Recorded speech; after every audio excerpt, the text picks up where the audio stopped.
So the Chancellor has just sat down after delivering a mammoth budget that covered a wide range of aspects, delivering a lot of what was expected already and a little bit of what was not. Whether it was as terrible as many people expected is up for debate, but apart from a few points, it was a budget that should not cause the markets any particular sense of worry. Agree or not with the content, it was delivered in an assured, professional style, and it was refreshing to see the first female Chancellor ever deliver a budget. Already I have seen press releases and comments saying both she went too far or she didn't go far enough, from saying that there could be a brain drain of talent leaving these shores in search of sunnier climes, to those that say an opportunity was missed to effect even more real change. Now, apart from the usual data, which was nothing groundbreaking and does reflect a pretty subdued economic outlook, the budget did deliver a massive £40 billion worth of tax hikes. Yes, 40 billion. Though in areas that did not technically breach Labour's promises. Increases to employees' national insurance will hurt.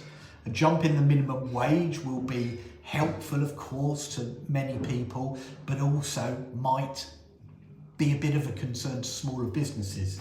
Capital gains tax will go up from 10% to 18% for basic rate taxpayers and 20% to 24% for those who pay at the higher rate. This will match the existing rates for property, which importantly will stay the same.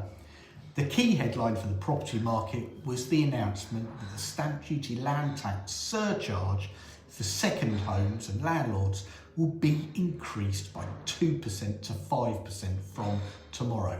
Yes, from tomorrow. This puts a whole lot of housing chains in potential jeopardy, and we have already heard of some clients stalling.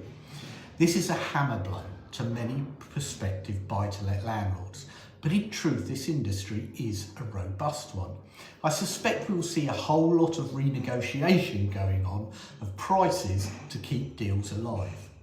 Now, for someone purchasing at £350,000, where they will have more than one property, the stamp duty bill will rise by £7,000, from £15,500 to £22,500. The difference on larger properties, of course, will be substantial. However, I suspect that after the initial wailing and gnashing of teeth, the new landscape will settle, although the government needs to be very careful not to continue to bash landlords and reduce too far the amount of rental stock.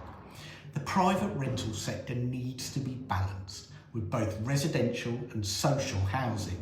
It was interesting to see a cut in the right to buy discount.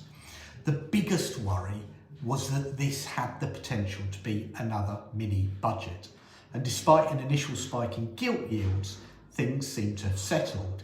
It is nothing like that.